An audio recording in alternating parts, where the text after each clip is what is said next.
Ang hangin ng gabi sa Maynila ay may dalang init at pamilyar na amoy ng usok at nilulutong pagkain. Ngunit sa ibabaw ng maliit na bahay ng mag-asawang Santos sa kalawanging bubong na yero, tila may sariling mundo sina Luz Viminda at Arturo. Dito sa ilalim ng kalangitang pinipinturahan ng iilang bituin na sumisilip sa kabila ng liwanag ng syudad nila, ninanakaw ang mga sandali ng kapayapaan. Baka mahulog ka, Sinta. Mahinang sabi ni Arturo, ang kanyang braso ay mahigpit na nakayakap sa baywang ni Luz. Nakasandal ito sa kanyang dibdib. Ang mga mata ay nakatuon sa malayo. Isang malambing na ngiti ang sumilay sa labi ni Luz. Hindi nandito ka naman para saluhin ako. 5 taon.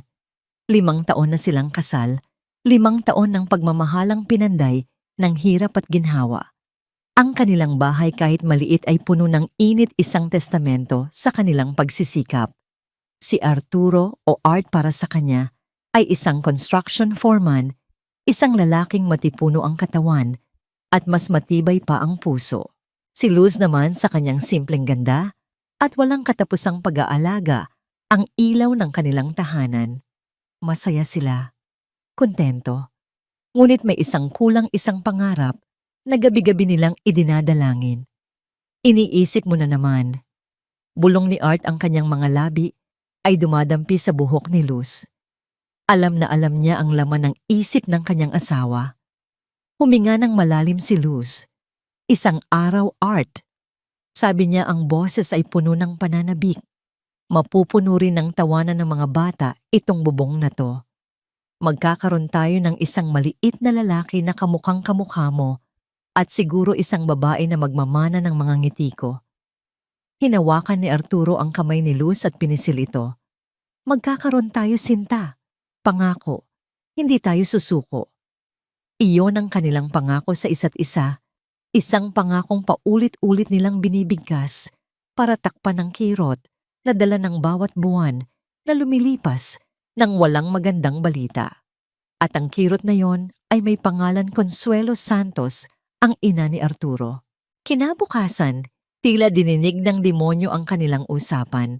Dumating si Aling Consuelo nang walang pasabi, ang kanyang presensya ay kasing lamig ng yelo sa gitna ng tag-araw. Ang kanyang mga mata ay mapanuri.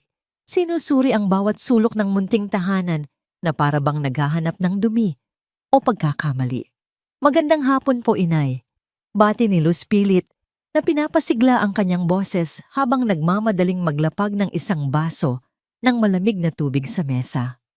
Hapon. Maikling tugon ni Consuelo, ang mga mata ay hindi inaalis sa tiyan ni Luz bago tumingin sa paligid. 5 taon na. Ganyan pa rin kaliit ang bahay ninyo.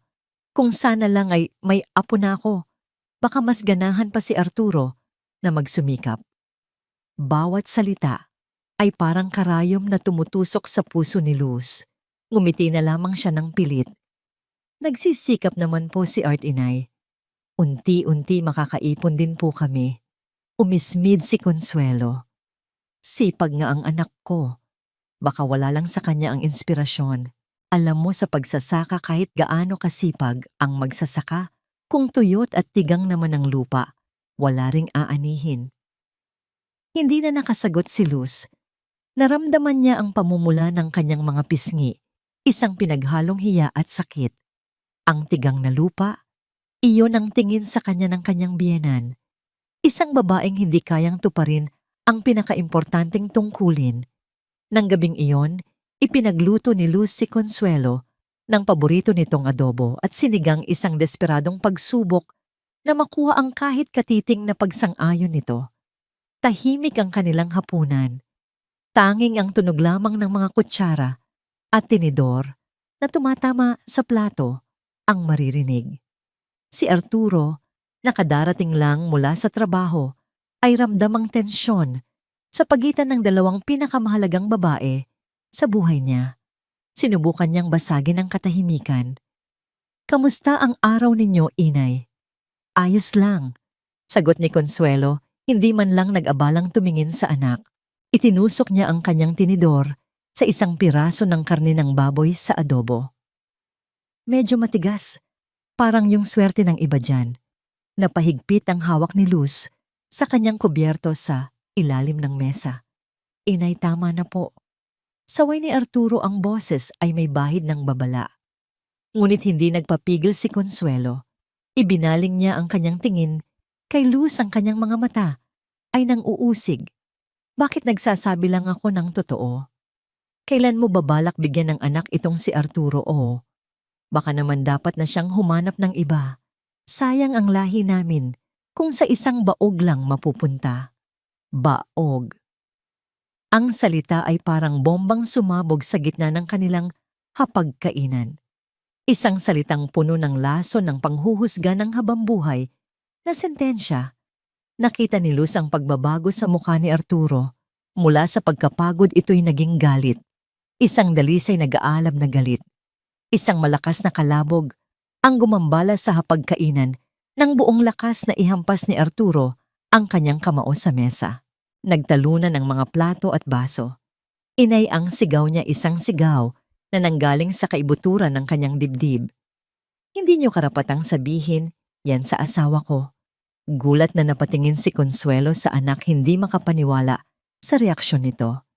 Si Luz ang asawa ko. Patuloy ni Arturo, ang kanyang mga ugat sa leeg ay lumitaw. At kahit kailan, huwag na huwag ninyo siyang pagsasalitaan ng ganyan. Kung hindi niyo kayang igalang ang asawa ko sa loob ng pamamahay ko, malaya kayong umalis ngayon din. Napatayo si Consuelo, ang mukha ay namumutla sa galit at kahihiyan. Walang utang na loob. Pagtapos kitang palakihin, isang babae lang pala ang sisira sa'yo.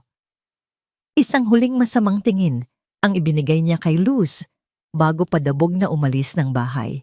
Nang marinig nila ang pagsara ng pinto, ang katahimikan na naiwan ay mas mabigat pa kaysa kanina. Si Luz ay hindi makagalaw, ang mga luha ay sunod-sunod na dumadaloy sa kanyang mga pisngi. Naramdaman niya ang paglapit ni Arturo. Lumuhod ito sa tabi ng kanyang upuan at marahang pinunasan ang kanyang mga luha. Patawarin mo si Inay Sinta. Patawarin mo ako. Umiling si Luz. Wala kang kasalanan, Art. Meron. Sabi ni Art. Ang boses ay puno ng pagsisisi. Dahil hinayaan kong saktan kanya ng ganito katagal. Niyakap niya ito ng mahigpit. Ayoko nang nakikita kang ganito, Luz. Ayoko nang makita kang nasasaktan. Humiwalay siya ng bahagya at hinawakan ang mukha nito. Tinitigan niya ito sa mata, ang kanyang mga mata ay nangungusap ng isang desisyon. May business trip ako sa Palawan sa susunod na linggo. Isang linggo. Ang sabi ng kumpanya, pwede akong magsama. Sumama ka sa akin, Luz. Naguguluhang tumingin si Luz sa kanya. Pero ang trabaho mo, hindi ito tungkol sa trabaho. Pagputol ni Artigede, tungkol ito sa atin. Kailangan nating makalayo. Makalayo kay Inay sa mga doktor sa pressure. Tayo lang dalawa. Ibabalik natin yung tayo. Ibabalik natin yung saya. Please, mahal ko, sumama ka sa akin. Sa gitna ng kanyang mga luha, sa gitna ng pighati, nadulot ng mga salita ni Consuelo, nakita ni Luz ang isang sinag ng pag-asa sa mga mata ng kanyang asawa. Isang pagkakataon para takasan ang lahat kahit pansamantala. Isang pagkakataong muling buuin ang kanilang mga pangarap sa isang lugar kung saan walang huhusga, walang manuunumbat. Dahan-dahan tumango siya. At sa pagtangong yon, isang maliit na kandila ng pag-asa ang muling sumindi sa kanyang puso, walang kamalay-malay, na ito rin ang kandilang malapit ng hipan ng isang malagim na hangin ng tadhana. Ang Palawan ay isang paraiso. Para kay Luz, ito ay higit pa roon. Ito ay isang santuwaryo. Ang bawat alon na humahalik sa dalampasigan ay tila naghuhugas ng mga masasakit na salitang ibinato sa kanya. Ang bawat sinag ng araw na tumatagos sa mga dahon ng niyog ay nagbibigay init sa kanyang nanlalamig na pag-asa. Ang unang 4 na araw ay perpekto. Naglakad sila ni Art sa pinungputing buhangin, ng kanilang mga kamay ay magkahawak, ang kanilang mga paa ay iniiwanan ng panandaliang marka na agad ding binubura ng tubig. Kumain sila sa mga maliliit na kainan. Sa tabi ng dagat pinagsasaluhan ang sariwang isda at matatamis na prutas. Sa mga hapon, habang ang araw ay dahan-dahang lumulubog sila, ay nagmamahalan sa kanilang silid. At sa mga sandaling iyon, si Luz ay hindi isang baog na asawa. Siya ay isang babaeng iniibig, isang babaeng ninanais, isang babaeng buo. Ganito dapat palagi. Bulong ni Luz isang hapon, habang nakahiga sila sa duyan sa kanilang balkonahe, tanaw ang turkesang kulay ng dagat. Magiging ganito palagi. Sagot ni Art, hinahaplos ang kanyang buhok. Pag-uwi natin iba na. Hindi ko nahahayaang saktan ka pa ni Inay. Pangako. Naniwala si Luz. Sa yakap ng kanyang asawa at sa himig ng paraiso, naniwala siyang lahat ay magiging maayos. Ngunit ang tadhana ay may sariling plano.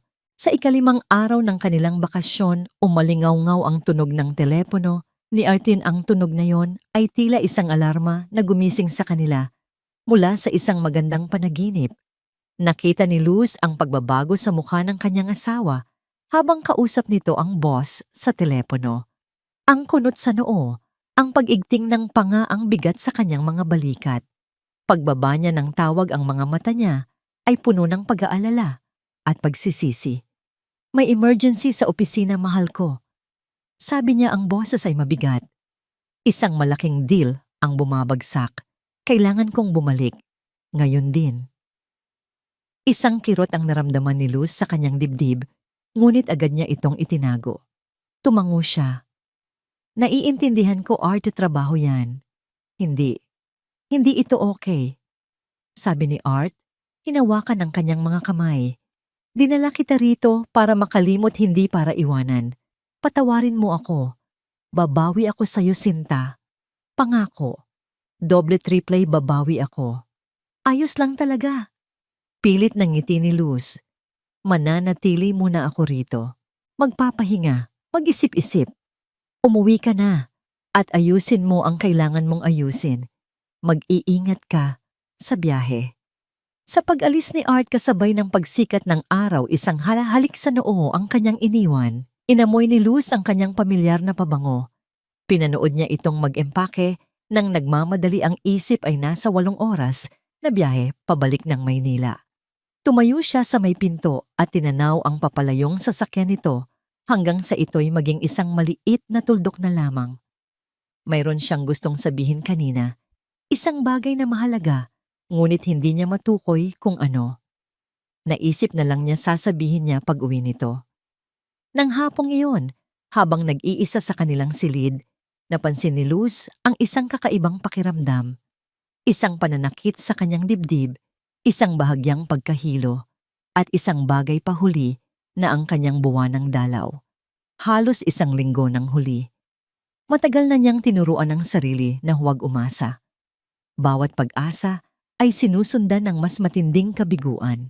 Ngunit sa pagkakataong ito, iba ang pakiramdam. Totoo. Naglakad siya papunta sa isang maliit na butika na malapit sa hotel. Ang kanyang mga kamay ay nanginginig habang bumibili ng isang maliit na kahon ng pregnancy test. Sa banyo ng hotel, habang ginagamit ito, ang tibok ng kanyang puso ay halos bumasag sa katahimikan. Ilang minuto siyang naghintay, mga minutong parang walang katapusan. At pagkatapos nakita niya. 2 malinaw, hindi mapagkakailangang linyang pula. Isang tunog ang kumawala sa kanyang lalamunan, isang sigaw na pinaghalong tawa at hikbi. Ang lakas nito ay sapat na para mag-alala ang staff ng hotel. 2 linyang pula. Pagkatapos ng 2 taon ng pighati, ng kahihiyan ng masasakit na salita, mula kay Consuelo, pagkatapos ng lahat naroon na, buntis siya. Nanginginig ang mga kamay na kinuha niya ang kanyang telepono at tinawagan si Arten diretso ito sa voicemail. Nagmamaneho. Siguradong nakapatay ang telepono nito. Nag-iwan siya ng mensahe, pilit na pinapakalma ang nanginginig niyang boses. Honey, si Luz to. Panimula niya humihikbi sa gitna ng kaligayahan. Tawagan mo ako agad. Pagkarinig mo nito ha, may sasabihin ako sa'yo. Isang napakagandang balita. Magiging tatay ka na, Art. Magiging tatay ka na mahal kita. Ibinaba niya ang telepono at napahagulgol. Masasayang luha. Inilagay niya ang kamay sa kanyang tiyan at kinausap ang maliit na buhay sa loob niya. Hello baby, ako ang mommy mo. Hindi na ako makapaghintay na makilala ka. Ginugol niya ang natitirang bahagi ng hapon na parang nakalutang sa alapaap. Nakaupo sa balkonahe, pinapanood ang dagat at iniisip ang kanilang kinabukasan. Ini-imagine niya ang reaksyon ni Art, ang itsura ni Consuelo kapag nalaman nito. Matapos ang lahat, magkakaroon din pala ng masayang wakas ang kanilang kwento. Ngunit ang masayang wakas ay hindi laging dumarating sa paraang inaasahan natin. 3:47 ng hapon, umalingaw-ngaw muli ang tunog ng kanyang telepono. Isang hindi pamilyar na numero. Sinagot niya ito. Ang ngiti ay hindi pa rin nawawala sa kanyang labi. Hello, magandang hapon po. Ito po ba si Genga Luz Viminda Santos? Tanong ng isang formal at walang emosyong boses sa kabilang linya. Opo, ako nga po ma. Sagot ni Luz nagtataka. Ako po si Police Officer Reyes. Tumatawag po ako mula sa himpilan ng pulisya. May kinalaman po ito sa isang Arturo Santos, may-ari ng lisensyang nakuha mula sa isang malagim na aksidente sa sasakyan sa may Highway 22. Ang mga salita ay tila hangin na dumaan lamang sa kanyang tainga. Hindi niya maintindihan. Aksidente malagim. Pipakiulit po. Nauutal na tanong ni Luz, ang ngiti sa kanyang labi ay unti-unting naglaho na palitan ng namumuong takot. Sigurado po ba kayo sa pangalan? Naramdaman niya ang panlalamig ng kanyang buong katawan habang inuulit ng pulis ang mga detalye. Ang bawat salita ay parang isang martilyong pumupukpok sa pundasyon ng kanyang mundo. Dahan-dahan itong ginigiba hanggang sa wala nang matira. Ang biyahe pabalik sa Maynila ay isang mahabang blangkong panaginip. Si Luz ay nakaupo sa eroplano, nakatingin sa labas ng bintana, ngunit wala namang nakikita. Ang mga ulap ay parang maruruming bulak, at ang mundo sa ibaba ay isang malabong imahe na walang kulay, walang buhay. Wala siyang iniyak, wala siyang naramdaman. Ang kanyang katawan ay nasa biyahe, ngunit ang kanyang kaluluwa ay naiwan sa Palawan, kasama ng isang tinig sa telepono at ng pangalang Arturo Santos. Pagdating sa ospital, isang nurse ang sumalubong sa kanya, ang mukha ay puno ng awa. Dinala siya nito sa isang mahaba at tahimik na pasilyo na amoy antiseptic at pighati. Huminto sila sa harap ng isang metal na pinto. Handa na po ba kayo, ma'am? Mahinang tanong ng nurse. Hindi sumagot si Luz. Paano ka magiging handa para sa isang bagay na ganito? Dahan-dahang binuksan ang pinto. Sa loob ng malamig na silid, may isang higaang metal. Nakatakip ng puting kumot ang katawang nakahimlay doon. Sa isang senyas, dahan-dahang itinaas ng isang attendant ang takip mula sa mukha. Ang oras ay tila huminto. Ang hangin ay nawala sa kanyang mga baga. Iyon ang mukha ni Arturo, ang kanyang Art. Ngunit hindi na ito siya. Maputla, tahimik. Walang ngiti, walang kislap sa mga mata na dati puno ng pagmamahal para sa kanya. Ang lahat ng pangarap nila, ang lahat ng pangako, ay nakahimlay doon, kasing lamig ng metal na higaan. Sa una may pagtanggi. Hindi siya yan, sabi ng isang tinig sa kanyang isip. Nagkakamali lang sila. Ngunit habang tinititigan niya ang pamilyar na hugis ng ilong, ang peklat sa ibabaw ng kilay, ang lahat ng depensa ng kanyang isipan ay gumuho. At doon isang tunog ang kumawala mula sa kanya. Hindi ito iyak, hindi ito sigaw. Ito ay isang atungal, isang tunog na hindi galing sa lalamunan, kundi sa kaluluwang binibiyak. Ang tunog ng isang mundong nawasak. Ang kanyang mga tuhod ay bumigay at bumagsak siya sa malamig na sahig. Nagtakbuhan ang mga tao para tulungan siya, ngunit wala na silang nagawa. Ang kanyang katawan ay umuuga sa bawat paghikbi. Ang kanyang mga kamay ay nakahawak sa dibdib na parang sinusubukang pigilan ang puso niyang madurog. Nagising si Luz sa isang puting silid. Ang matapang na amoy ng ospital ang unang pumasok sa kanyang kamalayan. Nakasaksak sa kanyang kamay ang isang suwero. Ramdam niya ang pagod ang bigat na para bang tumakbo siya ng milya-milya. At pagkatapos, bumalik ang lahat. Si Art ang morgue, ang walang buhay niyang mukha. Napahawak siya sa kanyang tiyan. At sa gitna ng nagbabadyang alon ng pighati, isang alaala, ang sumilay na parang kidlat ang sanggol. Buntis siya. Isang bagong uri ng takot ang gumapang sa kanya. Mas matindi pa kaysa sa nauna ang stress, ang trauma, ang sigaw. Paano kung naapektuhan ang baby agad niyang pinindot ang call button? Nang dumating ang nurse, ang kanyang boses ay nanginginig ngunit desperado. Kailangan ko ng ultrasound. Ngayon na. Buntis ako. Kailangan kong malaman kung ligtas ang baby ko. Isang doktor na may mabait ngunit malungkot na mga mata ang dumating. Ipinaliwanag ni Luz, ang lahat ang positibong test, ang aksidente ang matinding pagkabigla. Habang isinasagawa ang ultrasound, ang mga mata ni Luz ay nakatutok sa mukha ng doktor, naghahanap ng kahit anong senyales, kahit katiting na pag-asa. Matagal na nanahimik ang doktor, ang kanyang mga mata ay nakapako sa screen at pagkatapos bumaling siya kay Luz at sa kanyang mga mata, alam na ni Luz ang sagot bago pa man niya ito marinig. "I'm very sorry, Ginang Santos," sabi ng doktor sa isang malumanay ngunit pinal na boses. "Ang matinding trauma na pinagdaanan ng inyong katawan, ang shock, hindi po kinaya ng inyong sinapupunan. Nakunan po kayo. Kung ang pagkamatay ni Art ay isang bombang sumira sa kanyang mundo, ang balitang ito ay ang abo ng kanyang huling pag-asa. Wala nang natira. Ang kanyang asawa, ang kanyang anak, ang kanilang kinabukasan. Lahat ay naging abo sa loob lamang ng isang araw. Hindi na siya umiyak. Wala nang luhang lumaba. Isang malawak na kawalan lamang ang kanyang naramdaman. Sa ikalawang araw niya sa ospital, isang buhawi ang pumasok sa kanyang silid. Si Consuelo. Ang kanyang mukha ay lukot sa galit. Ang kanyang mga mata ay nag-aapoy.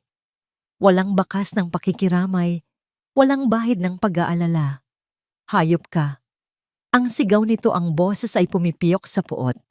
Tumayo ito sa paanan ng kanyang kama, ang daliri ay nakaturo sa kanya na parang isang sentensya. Ikaw ang may kasalanan nito." Si Luz na nasa ilalim pa rin ng epekto ng gamot at pighati ay tumingin lamang sa kanya, hindi makapagsalita. Kung hindi ka lang sana nagpumilit sa walang kwentang bakasyon na yan, buhay pa sana ang anak ko ngayon. Patuloy ni Consuelo, ang bawat salita ay isang latigo. "Ano, hindi ka pa nakontento? Na isa kang baog, kailangan mo pang patayin ang asawa mo. Pinatay mo ang anak ko, Luz Viminda. Pinatay mo siya." Ang mga akusasyon ay bumabaon sa kanya, ngunit wala na siyang lakas para ipagtanggol ang sarili. Wala nang saysay ang lahat. "Sumpain ka." Ang huling isinigaw ni Consuelo, ang mukha ay isang pulgadang layo na lang sa kanya. "Mabubuhay kang mag-isa, habang buhay. Walang asawa, walang anak. Yan ang parusa mo. Tandaan mo yan." At pagkatapos padabog itong umalis, iniwan si Luz sa isang silid na mas naging malamig at mas madilim. Lumipas ang mga buwan na parang isang mahabang gabi na walang katapusan. Sa kakarampot na perang naipon, umupa si Luz ng isang maliit na kwarto sa isang parte ng Maynila kung saan walang nakakakilala sa kanya. Ipinagawa niya ang isang maliit na kariton na gawa sa kahoy. Pinuno niya ito ng mga sangkap para sa turon, banana Q at kwek-kwek. Isang umaga, itinulak niya ang kanyang kariton sa isang abalang kanto. Ang kanyang mukha ay blangko, ang kanyang mga mata ay walang buhay. Naglagay siya ng mantika sa kawali at nagsimulang magluto.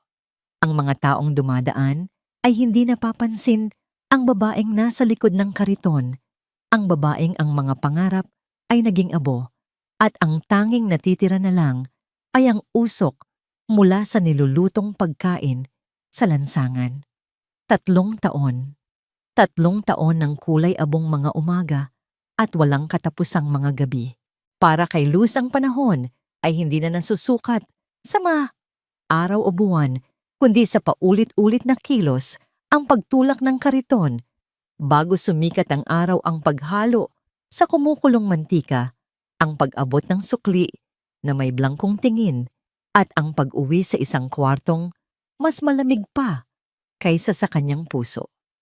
Isang hapon, ang kulay abong langit ay tuluyang bumigay. Ang ulan ay bumuhos na parang walang katapusang mga luha malalaki at mabibigat na patak na humahampas sa yero ng mga gusali. Nagmamadali ang mga tao naghahanap ng masisilungan. Si Luz na itinutulak ang kanyang kariton pauwi ay sanay na sa ulan. Hindi na niya ito iniinda, tulad ng hindi na niya pag-inda sa kirot sa kanyang likod o sa gutom na minsay kumakalam sa kanyang sikmura. Sa pagliko niya sa isang makitid na eskinita, isang pamilyar na daan pauwi, may nahagip ang kanyang mga mata. Sa ilalim ng sira-sirang medya agwa ng isang saradong tindahan, may isang tumpok ng basahan. Ngunit habang papalapit siya, ang tumpok ng basahan ay gumalaw. 3 maliliit na katawan, magkakayakap para sa init. Ang kanilang mga damit na dati, sigurong may kulay, ay ngayoy kulay putik na lamang. Sila'y butot balat, ang kanilang mga mukha ay maliliit at marurumi. Nanginginig sila, isang panginginig na hindi lamang dahil sa lamig ng ulan, kundi dahil sa lamig ng gutom at kawalan ng pag-asa. Isang babae at 2 lalaki, magkakamukha na sa tingin niya, ay nasa mga 10 o 11 taong gulang. Ang unang reaksyon ni Luz ay ang lumakad ng diretso. "Wala akong pakialam," sabi ng isang pagod na boses sa kanyang isip. "May sarili akong pasanin. Hindi ko kayang akuin pa ang sa iba." At nagpatuloy nga siya sa paglalakad. 1, 2, 3 hakbang. Ngunit sa bawat hakbang, tila may isang hindi nakikitang kamay na pumipigil sa kanya, humihila sa kanya pabalik. Sa 15 hakbang, siya ay huminto. Ang kanyang mga paa ay tila bumaon sa basang semento. Isang imahe ang sumilay sa kanyang isipan, matingkad at masakit na parang kahapon lang nangyari. Ang 2 linyang pula sa isang maliit na puting stick at ang kasunod na alaala, ang malamig na boses ng doktor na bumubura sa mga linyang yon magpakailanman. Isang pamilyar na kirot ang kumurot sa kanyang dibdib. Lumingon siya at muling tiningnan ang 3 bata. Hindi na sila basta mga estranghero, hindi na sila basta mga pulubi. Sa kanyang mga mata, sila ay 3 maliliit na pusong walang kasalanan na iniwan ng mundo tulad ng anak, na hindi man lang niya nayakap. Paano kung ang anak niya ay nabuhay? Paano kung ito ang naging kapalaran niya? Ang pag-iisip na yon, ang bumasag sa yelong, bumabalot sa kanyang puso sa loob ng 3 taon. Dahan-dahan siyang lumingon, ang tunog ng mga gulong ng kanyang kariton ay lumilikha ng ingay sa basang eskinita. Itinulak niya ito pabalik sa direksyon ng mga bata. "Hoy!" Tawag niya. Ang kanyang boses ay medyo paos dahil sa bihirang paggamit. "Kayong 3, halika rito." Ang mga bata ay nagulat. Ang 2 lalaki ay lalong nagsiksikan sa isa't isa. Ang mga mata ay puno ng takot at pagdududa. Natutunan na nila sa lansangan na ang awa ay madalas may kasamang panganib. Ngunit ang batang babae, ang may pinakamaliit na pangangatawan, ngunit may pinakamatapang na mga mata, ay dahan-dahang tumayo. "Bakit po?" tanong nito. Ang boses ay manipis, ngunit hindi nanginginig. Lumapit si Luz. Hindi siya ngumiti. Hindi siya nagpakita ng awa. Tinitigan lamang niya sila. "Kumain na ba kayo?" Hindi sila sumagot. Ang kanilang katahimikan at ang malalim na itsura ng kanilang mga mata ay sapat ng sagot. "Ako si Luz," sabi niya sa simpleng paraan. "May bahay ako malapit dito. May pagkain doon. Sumama kayo sa akin. Para lang ngayong gabi. para magpainit at kumain. Ang batang babae na tila siyang leader ay tumingin sa dalawang lalaki. Umiling ang isa, yung may maliit na peklat sa pisngi. Ngunit hinawakan ng babae ang kamay nito. "Wala na tayong pagpipilian, Nico," sabi niya. Lalakas pa ang ulan. Humarap siyang muli kay Luz at tumango. "Sige po." Pinangunahan sila ni Luz sa mas makikitid pang mga eskinita hanggang sa marating nila ang isang gusaling tila hindi natapos ang konstruksyon. Sa isang sulok sa ibaba, doon ang kanyang tahanan. Isang maliit na kwarto na ang bintana ay tinakpan lamang ng plastik. Sa loob ay may isang manipis na kutsyon, isang maliit na kalan at mga damit na nakasabit sa pako. Hindi ito gaanong kalaki, ngunit ito'y tuyo. Ito'y mainit. At para sa tatlong batang giniginaw ito, ang lahat. Walang nagsalita habang ipinagluluto sila ni Luz ng kanin at sardinas.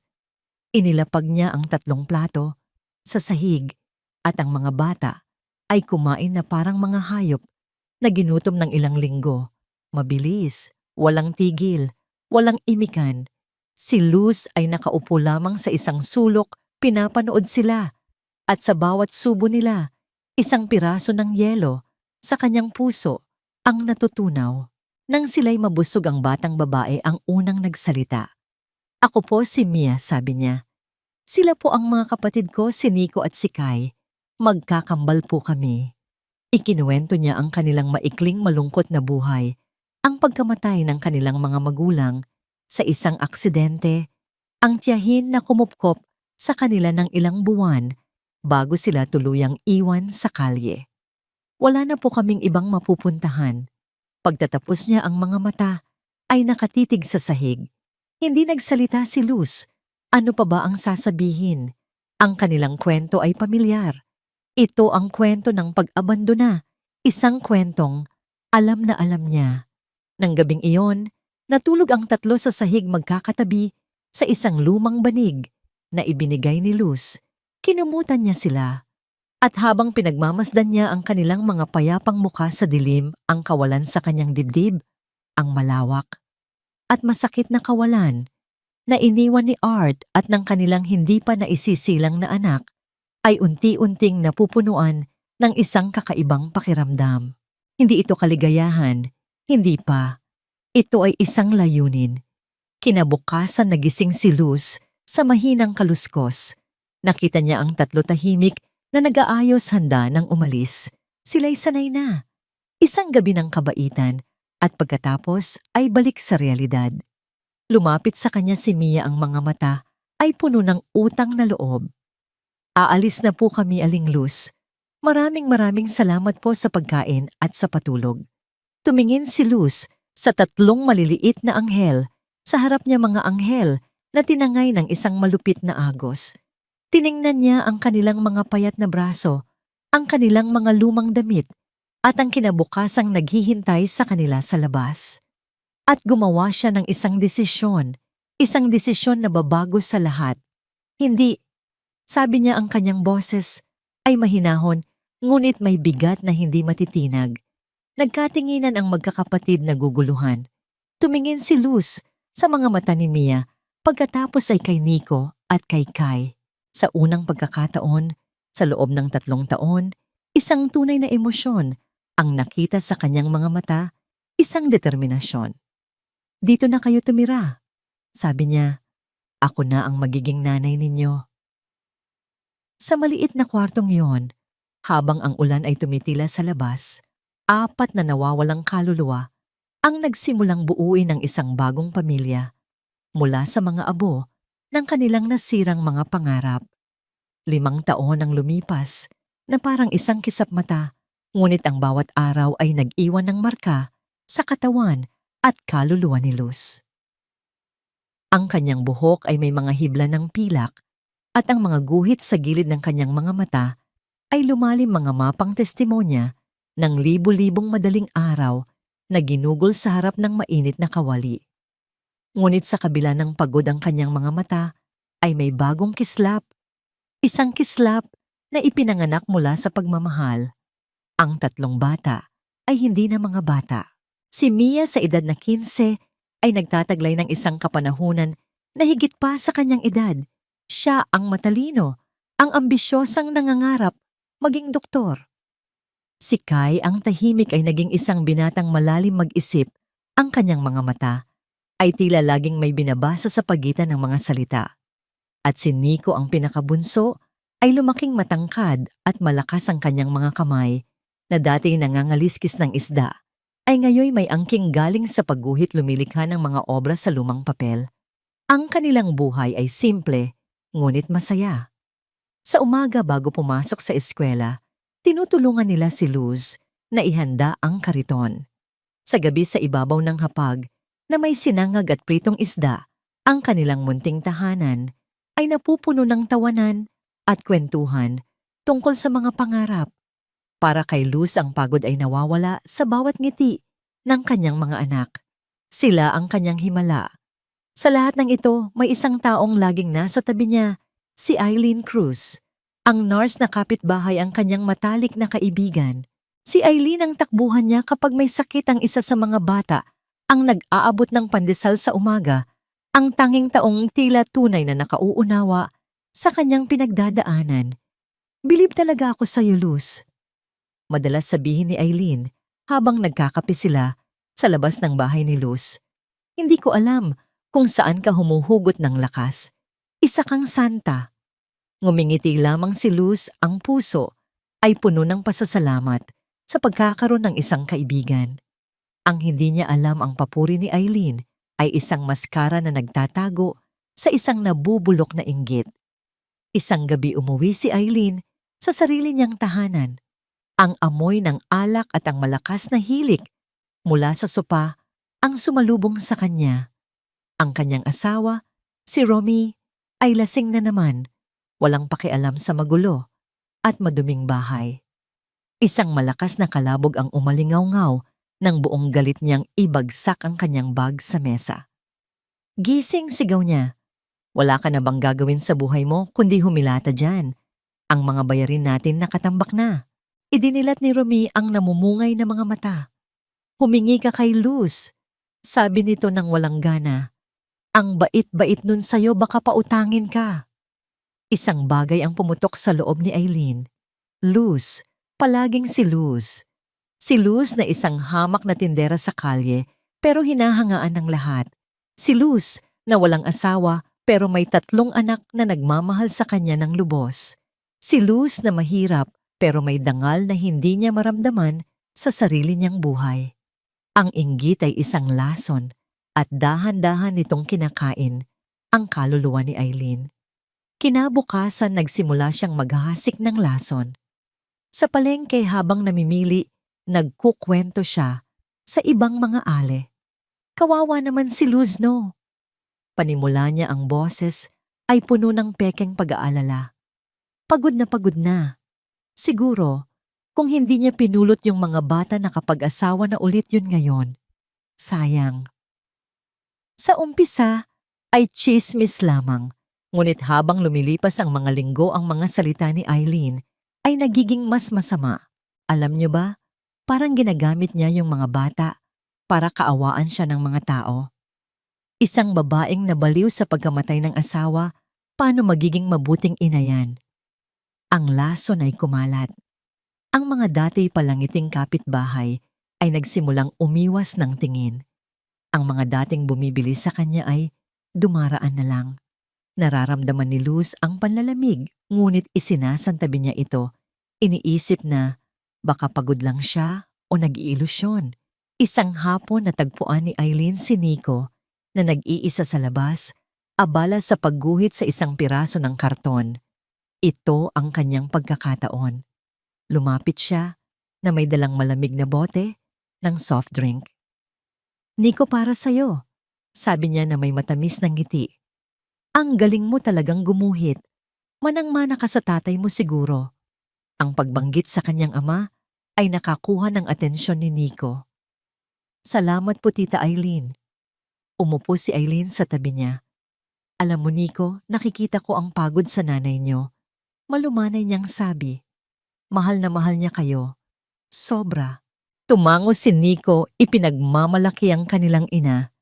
Pero patuloy ni Eileen at dito na niya sinimulang isaksak ang patalim. Naisip mo ba kung anong buhay sana niya kung wala kayo? Natigilan si Nico. Po, isinakripisyo niya lahat.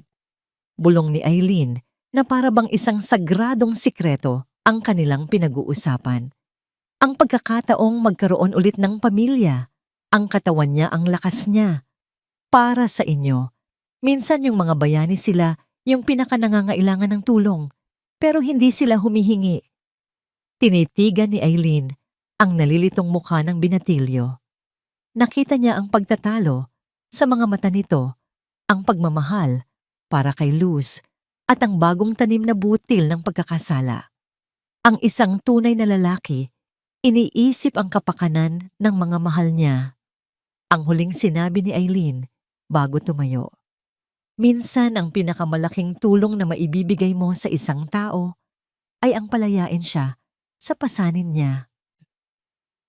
Iniwan niya si Nico na tulala ang soft drink ay hindi nagagalaw sa kanyang tabi. Ang lapis ay nakabitin sa ere. Ang mga salita ni Eileen ay parang lason na dahan-dahang gumapang sa kanyang tainga, bumaba sa kanyang puso at nagsimulang kumalat sa kanyang buong pagkatao. Pasanin, palayain siya. Nang gabing iyon umuwi si Luz pagod gaya ng dati, ngunit may dalang isang supot ng paboritong biskwit ng mga anak. Nico, anak, kamusta ang araw mo? Masaya niyang tanong. Nag-angat ng tingin si Nico mula sa kanyang ginuguhit. Ang kanyang mga mata, na dati puno ng sigla, ay ngayoy madilim at malamig. Ayos lang, maikli niyang sagot, at muling itinuon ang pansin sa papel umiiwas sa tingin ng ina. Naramdaman ni Luz ang biglaang panlalamig sa loob ng kanilang munting tahanan, isang lamig na hindi galing sa panahon. Hindi niya alam kung bakit, ngunit alam niyang may nagbago. Hindi niya alam na ang lason ay nagsimula ng gumana. Ang mga sumunod na araw ay naging isang uri ng purgatorio para kay Luz. Ang dating masayang tahanan ay binalot ng isang mabigat at hindi masabing tensyon. Ang ugat nito, si Nico. Ang kanyang mga ngiti ay napalitan ng pag-iwas, ang kanyang mga kwento ay naging monosyllabic na mga sagot, at ang kanyang presensya ay tila isang anino na laging galit. Anak, may problema ba? Paulit-ulit na tanong ni Luz. Sinusubukang abutin ng anak na tila nagtayo ng pader sa pagitan nila. Wala. Ang laging sagot ni Nico, ang mga mata ay nakapako sa sahig o sa dingding, kahit saan, basta hindi sa mga mata ni Luz na puno ng pag-aalala. Sinubukan ni Mia at Kai na mamagitan. Ano bang nangyayari sa iyo, Nico? Tanong ni Mia isang gabi habang nag-aaral sila. Bakit mo ginaganyan si nanay? Hindi niyo naiintindihan.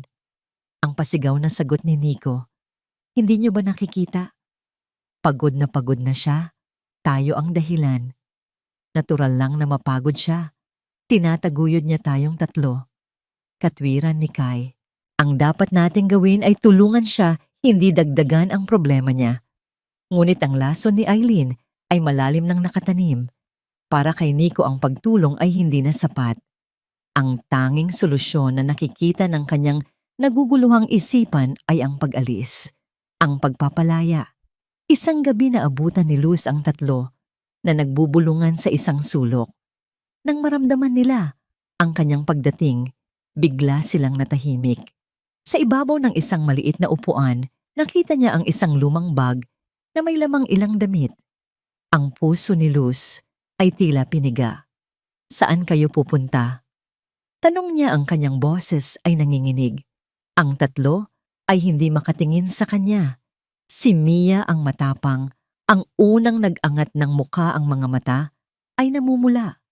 Nay, saan ulit ni Luz? Isang hakbang siyang lumapit, ang kanyang mga mata ay nagmamakaawa. Aalis kayo, iiwan ninyo ako. Para rin po ito sa inyo. Mahinang sabi ni Nico, ang mga salita ay tila isinasaulo para magkaroon na kayo ng sarili ninyong buhay para hindi na kayo mahirapan. Ang mga salitang yon na dapat sana'y nagpapakita ng pagmamalasakit ay tumusok sa puso ni Luz na parang mga bubog. Sariling buhay. Hindi makapaniwalang sabi ni Luz ang kanyang boses ay nagsimulang tumaas. Kayo ang buhay ko. Hindi ba ninyo naiintindihan yon? Mula nang dumating kayo, kayo na ang naging buhay ko. Ang mga luha ay bumuhos mula sa kanyang mga mata, mga luhang puno ng sakit at pagkalito. Ano ang nagawa kong mali? Sabihin ninyo sa akin, may pagkukulang ba ako? Hindi ba sapat ang pagmamahal ko? Hindi po yun. Nay, umiiyak na. Sabi ni Mia, hinila ang braso ni Nico para pigilan ito. Ngunit si Nico, na puno ng pinaghalong galit at pagkakasala, ay hindi na mapigilan. Ang mga salita ni Eileen ay umuulit-ulit sa kanyang isipan. Hindi sapat. Sigaw niya ang kanyang boses ay nabasag. Sobra-sobra pa nga. Sobra-sobra ang sakripisyo mo na nakakonsensya na. Araw-araw nakikita ka naming pagod. Araw-araw nagtitiis ka para sa amin. Hindi kami dugot laman mo, pero binibigay mo ang lahat. Dahil mga anak ko kayo. Ang isinigaw pabalik ni Luz ang kanyang dibdib ay umaalon sa bawat hikbi. Iyon na ang huling mitya. Ang pag-ako ni Luz, ang pag-angkin sa kanila, ang siyang nagtulak kay Nico sa bingit. Hindi ang atungal niya isang sigaw na puno ng sakit ng isang teenager na hindi naiintindihan ng mundo. Hindi mo kami mga anak, kinuha mo lang kami sa kalye. Ang bawat salita ay isang sampal. Mas masakit pa sa sampal. Sana hindi mo na lang kami pinulot. Dagdag pa niya ang kanyang muka ay basang-basa ng luha. Sana hinayaan mo na lang kami, hindi ka namin tunay na ina. Isang nakabibinging katahimikan ang bumalot sa silid. Ang huling pangungusap ay nanatiling nakabitin sa hangin, mabigat at nakamamatay. Kahit sina Mia at Kai ay natigilan ang kanilang mga mukha ay puno ng pangingilabot sa mga salitang binitiwan ng kanilang kapatid. Si Luz ay napaatras na para bang isang malakas na puwersa ang tumulak sa kanya. Ang sakit sa kanyang mukha ay hindi maipinta. Inilagay niya ang kamay sa kanyang dibdib na para bang ang puso niya ay literal na nabiyak. Sa pagkakataong yon, alam ni Nico na lumampas na siya sa guhit. Puno ng pagsisisi at gulat sa sariling kalupitan, wala na siyang ibang naisip gawin kundi tumakbo.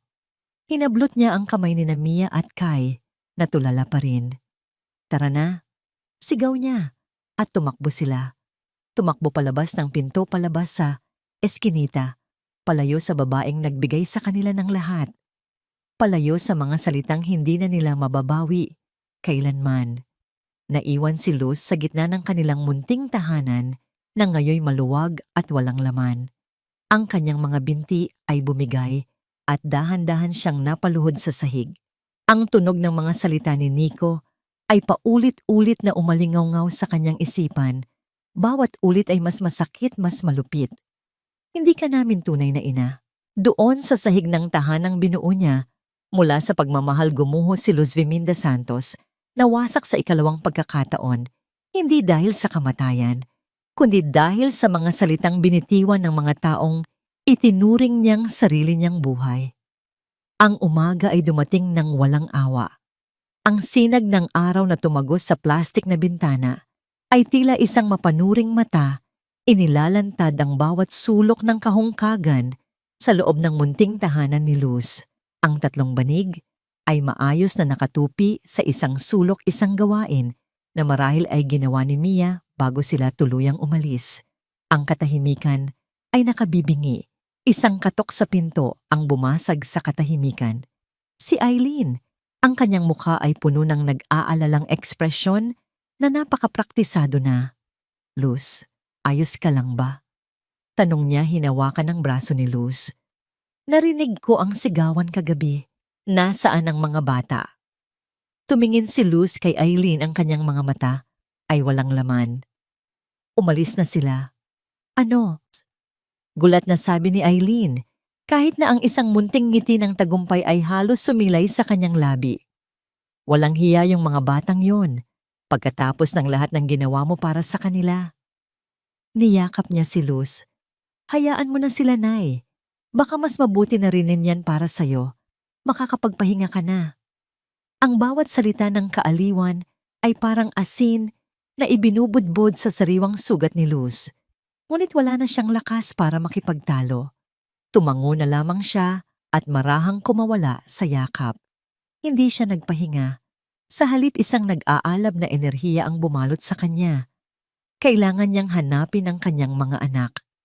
Nagsuot siya ng tsinelas at lumabas ang isip ay isang magulong mapa ng mga posibleng lugar ang eskwelahan, ang parke ang ilalim ng tulay kung saan niya sila unang nakita. Buong araw siyang naglakad. Ang bawat kalye, bawat eskinita ay naging isang labirinto ng mga mukhang mapanghusga. Ang balita ay kumalat na parang apoy sa tuyong damuhan. Narinig mo ba? Ang mga ampon ni Luz lumayas na. Ang mga dating bumabati sa kanya ay biglang nagiging abala sa pag-aayos ng kanilang paninda kapag siya'y dumarating. Ang mga bulungan ay parang mga bubuyog humuhugong sa kanyang likuran. Sabi ko na nga ba hindi rin magtatagal? Ano kayang ginawa niya sa mga bata? Baka naman sinasaktan niya. Kawawang mga bata. Bawat salita ay isang dagok. Ngunit nagpatuloy siya, ang tanging nasa isip ay ang kaligtasan ng kanyang tatlong anghel. Kumain na kaya sila? Ligtas ba sila? Ginaw na siguro sila ngayon. Kinabukasan walang nagbago. Walang balita. Ang pag-asa ni Luz ay unti-unting nauupos, napapalitan ng isang mapurol na sakit. Dahil kailangan pa ring mabuhay, itinulak niya ang kanyang kariton papunta sa kanyang pwesto. Kailangan niyang kumita. Paano kung bumalik sila at wala silang madatnang pagkain nang siya'y mag-ayos ng kanyang mga paninda? Isang babae ang huminto sa harap niya. Si Aling Marites ang pinakatsismosa sa kanilang lugar. Ang kanyang mga kamay ay nakapamaywang, ang mga labi ay nakaismid. Aba-aba, sabi nito sa malakas na boses para marinig ng lahat. Nagawa mo pa palang magtinda ano? Matapos mong palayasin ang mga kawawang bata. Tumingin si Luz sa kanya pagod. Hindi ko sila pinalayas. Huwag ka nang magsinungaling, sigaw ni Aling Marites. Nakita ng lahat kung paano kanila tinakbuhan. Isang pabayang ina. Akala mo, kung sinong santa, may tinatago ka rin palang kamandag. Naglapitan ng ibang mga usisero, bumubuo ng isang bilog sa paligid nila. Si Luz ay parang isang hayop na na-corner. Wala kayong alam. Mahinang sabi ni Luz, ang kanyang mga kamay ay nagsimulang manginig. Ang alam namin ay ang nakikita namin. Patuloy ni Aling Marites na lalong lumakas ang loob dahil sa mga manonood. Isang babaeng sinumpa. Iniwan ng asawa, iniiwan ng mga anak. Siguro'y may dala ka talagang malas. At pagkatapos ginawa nito ang isang bagay na hindi malilimutan ni Luz kailanman. Dinampot ni Aling Marites ang isang baso mula sa kalapit na naglalaba, isinawsaw ito sa planggana ng marumi at mabulan ng tubig sabong at buong lakas na iwinisik sa mga bagong lutong turon at banana cue ni Luz. Isang kolektibong gasp ang narinig mula sa mga tao. Ang mainit na pagkain ay nabasa ng malamig at maruming tubig. Ang pinagpaguran niya para sa araw na yon ay nasira sa isang iglap. Ngunit hindi ang nasirang paninda ang sumugat kay Luz. Ito ay ang sukdulang kahihiyan, ang pagyurak sa kanyang pagkatao sa harap ng lahat. Sa sandaling iyon, isang bagay ang pumutok sa loob ni Luz. Ang lahat ng sakit, lahat ng pighati, lahat ng sakripisyo, lahat ng pangungulila, lahat ng bulungan at akusasyon, lahat ng iyon ay nagtipon-tipon at sumabog sa isang nag-aalab na galit. Ang kanyang mga mata, na sa loob ng maraming taon ay naglalaman lamang ng kalungkutan, ay biglang nag-apoy. Hindi na pag-iisip ang gumalaw, kundi purong laman. Bago pa man maintindihan ng sino man ang nangyayari, itinaas ni Luz ang kanyang kamay. Isang malutong na kalampag ang pumunit sa hangin. Ang sampal ay dumapo ng buong lakas sa pisngi ni Aling Marites. Ang lakas nito ay nagpatagilid sa babae. Ang lahat ay natigilan. Ang tsismosa, ang mga usisero, maging si Luz mismo, ang tanging maririnig ay ang mabilis na paghinga ni Luz at ang nagsisimulang paghikbi ni Aling Marites na hawak-hawak ang namumula niyang pisngi. Walang nagsalita. Ang mga mata ng lahat ay nakatuon kay Luz, hindi na may awa o panghuhusga, kundi may takot at pagkamangha. Ang santang martir ay nagpakita ng mga pangil, ngunit ang galit ni Luz ay mabilis na humupa, napalitan ng isang malawak at malamig na kawalan. Tiningnan niya ang mga taong nakapaligid sa kanya, ang kanilang mga nagulat na mukha. Tiningnan niya ang kanyang basang paninda, ang kanyang nanginginig na mga kamay. At sa wakas, natanggap na niya. Tapos na. Wala nang babalikan pa dito. Nang walang imik at may dignidad, na tila ngayon lang niya nahanap, sinimulan niyang ligpitin ang kanyang mga gamit. Bawat kilos ay kalmado at may layunin. Inilagay niya ang kawali sa loob ng kariton. Ipinasok niya ang mga natirang sangkap. Pinunasan niya ang nabasang mesa. Hindi siya lumingon, hindi siya nagsalita. Nang maayos na ang lahat, hinawakan niya ang hawakan ng kanyang kariton at nagsimulang maglakad. Itinulak niya ito palayo sa palengke, palayo sa mga matang mapanghusga, palayo sa eskinita, kung saan minsan ay may tumawag sa kanyang nanay. Bawat hakbang ay isang pagtalikod sa isang buhay na binuo niya mula sa abo na ngayon naging abo na namang muli. 5 taon. Sa mundong iniwan ni Luz, ito ay 1,825 araw ng paulit-ulit na paggiling at tahimik na pighati. Ngunit sa ibang bahagi ng syudad, sa puso ng naglalakihang mga gusali ng Bonifacio Global City, ang 5 taon ay isang panahon ng milagrosong pagbabago. Isang makintab na itim na Rolls-Royce ang huminto sa harap ng isang tore ng salamin at bakal. Sumunod ang isa pa at isa pa.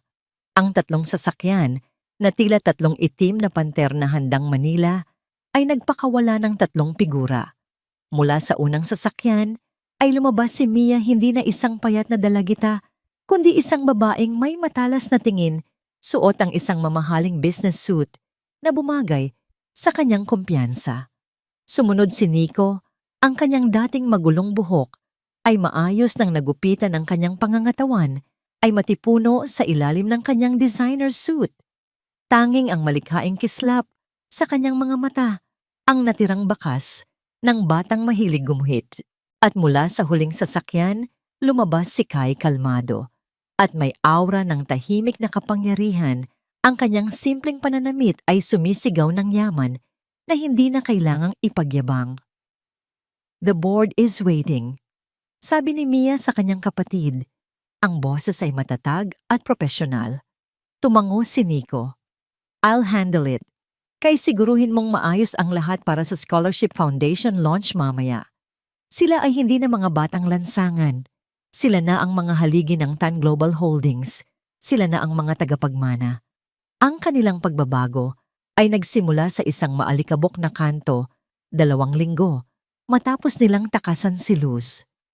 Gutom, marumi at nawawalan na ng pag-asa, sinubukan nilang maghanap ng marangal na paraan para kumita. Nagpunas sila ng mga salamin ng kotse. Doon sa gitna ng traffic, isang bintana ng isang itim na Mercedes ang bumukas. Sa loob ay isang matandang lalaking may matalas, ngunit mabait na mga mata. Si Ricardo Tan. Hindi niya sila binigyan ng limos. Sa halip, tinanong niya sila kung bakit sila nasa kalye. Nakita niya sa mga mata ni Mia ang determinasyon, sa mga kamay ni Nico ang potensyal, at sa katahimikan ni Kai ang malalim na talino. Nakita niya ang kislap na minsan na rin niyang tinaglay noong siya'y nagsisimula pa lamang. "Hindi ko kayo bibigyan ng limos," sabi ni Mr. Tan sa kanila. "Bibigyan ko kayo ng pagkakataon. Magtrabaho kayo para sa akin, mula sa pinakamababa. Patunayan ninyo ang inyong sarili. Kung may makita ako sa inyo, tutulungan ko kayo. Iyon ang naging simula. Si Nico ay nagtrabaho sa construction site, nagbuhat ng semento at nag-aral ng arkitektura sa gabi. Si Mia ay naging utility girl sa opisina, nagtimpla ng kape at sinipsip ang bawat kaalaman sa negosyo na kanyang marinig. At si Kai ay tumulong sa foundation ni Mr. Na. Tan, nagturo sa ibang mga batang kalye habang pinag-aaralan ang pamamalakad ng isang organisasyon. Sa loob ng 5 taon ang gutom nila sa tagumpay ay mas matindi pa kaysa sa gutom na naranasan nila sa lansangan. Sila ay umangat, hindi dahil sa awa, kundi dahil sa dugo pawis at walang kapantay na determinasyon. Ngunit ang tagumpay ay may kasamang multo.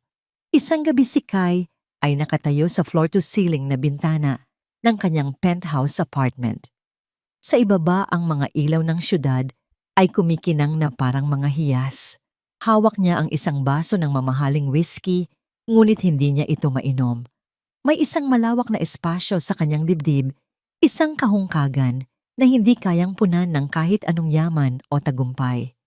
Ang katahimikan sa kanyang apartment ay masyadong maingay, at sa ingay na yon isang alaala, ang malinaw na lumitaw ang mga kamay ni Luz. Magaspang kalyo laging amoy bawang at mantika. Ang mga kamay na yon ang nagpakain sa kanila, nag-aruga sa kanila, yumakap sa kanila.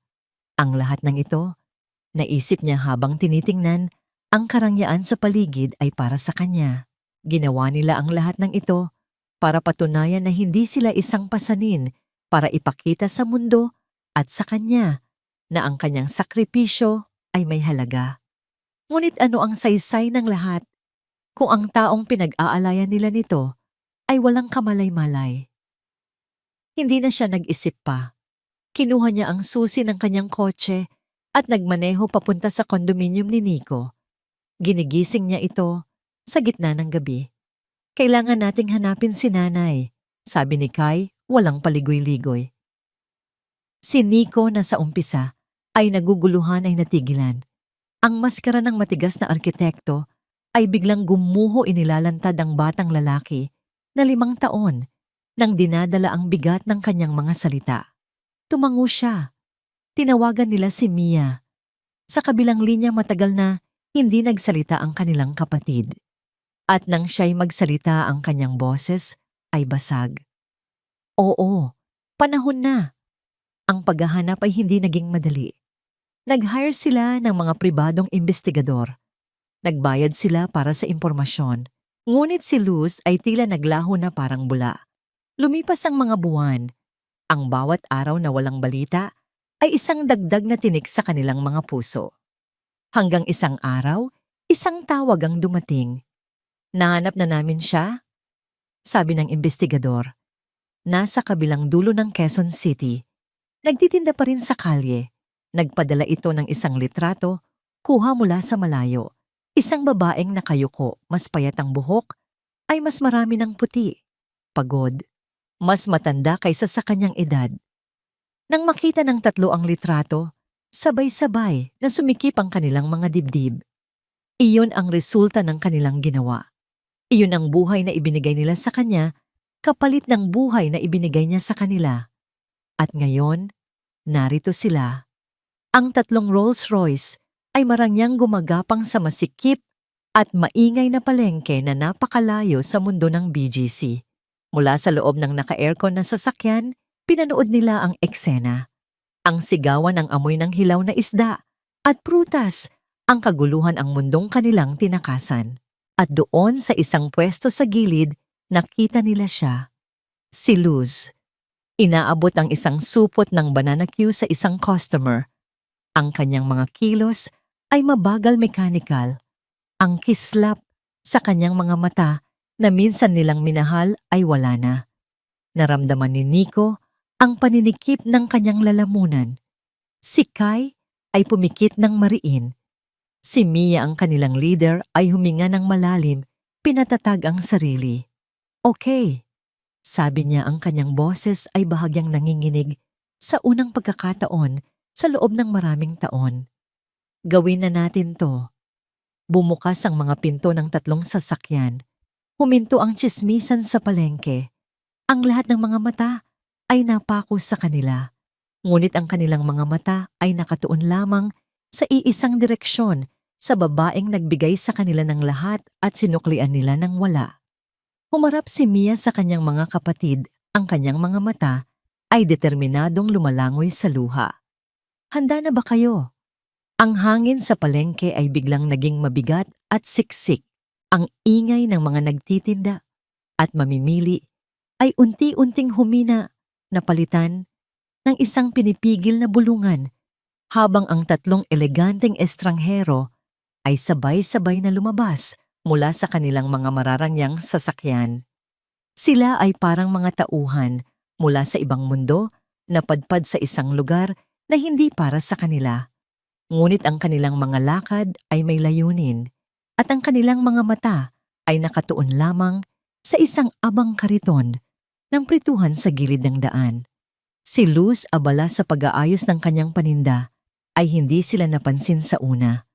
Ngunit naramdaman niya ang pagbabago sa paligid, ang biglaang katahimikan. Ang mga matang nakatitig, hindi sa kanya, kundi sa likuran niya. Dahan-ahan siyang lumingon at ang kanyang mundo ay muling huminto. Sa harap niya nakatayo ang tatlong tao na ang mga mukha ay sabay na pamilyar at banyaga. Nakita niya ang hugis ng panga ni Nico, mas matigas na ngayon. Nakita niya ang mga mata ni Kai, mas malalim at mas malungkot. At nakita niya ang tindig ni Mia, matatag at hindi matinag, ang kanyang mga anak. Sila na nga. Ngunit sila'y mga bersyon na iginuhit mula sa panaginip, matagumpay, makapangyarihan at napakalayo. Nabitawan ni Luz ang hawak niyang sipit. Isang maliit na tunog iyon, ngunit sa katahimikan ito'y umaling-aungaw na parang isang putok ng baril. Hindi siya makapagsalita, hindi siya makagalaw. Ang kanyang isip ay nagtatalo sa pagitan ng realidad at halusinasyon. Marahil ay epekto lamang ito ng init at pagod. Marahil ay pinaglalaruan na naman siya ng kanyang isipan. Ngunit pagkatapos, si Mia ay humakbang. Bawat hakbang ay tila isang dekada ng pagsisisi. Nang siya'y nasa harap na ni Luz, ang kanyang pinag-ingatang tindig ay gumuho. Ang kanyang mga tuhod ay bumigay at lumuhod siya sa maruming semento ng palengke. Nay! Ang kanyang basag na bulong na sinundan ng isang hindi mapigilang hikbi. Sumunod si Nico. Lumuhod din ang kanyang muka ay nakayuko sa kahihiyan. Si Kai, ang huling lumuhod, ang kanyang mga kamay ay nanginginig. Tatlong matagumpay na tao nakaluhod sa harap ng isang hamak na tindera. Ang Luz Viminda's Kitchen ay hindi isang ordinaryong restaurant. Ang mga dingding nito ay pininturahan ng kulay krema. Pinalamutian ng mga orihinal na likha ni Nico, mga guhit na naglalarawan hindi ng mga engrandeng tanawin, kundi ng mga simpleng eksena sa kalye. Isang batang nagpapalipad ng saranggola. Isang matandang nagtitinda ng sampagwita. Tatlong magkakapatid na nagsasalo sa isang pirasong turon. Bawat mesa ay may maliit na florera ng sariwang bulaklak at ang hangin ay puno ng amoy ng masarap na pagkain at ng isang pakiramdam na mahirap ipaliwanag, isang pakiramdam ng pag-uwi. Sa gabi ng grand opening nito, nakatayo si Luz sa harap ng kanyang mga staff, hindi bilang isang hepe, kundi bilang isang ina. Suot niya ang isang simpleng bestida na regalo ni Mia at sa kauna-unahang pagkakataon, sa loob ng maraming taon, ang kanyang ngamyang ngiti ay umaabot sa kanyang mga mata. Karamihan sa kanyang mga empleyado ay tulad niya, mga taong binigyan ng pangalawang pagkakataon.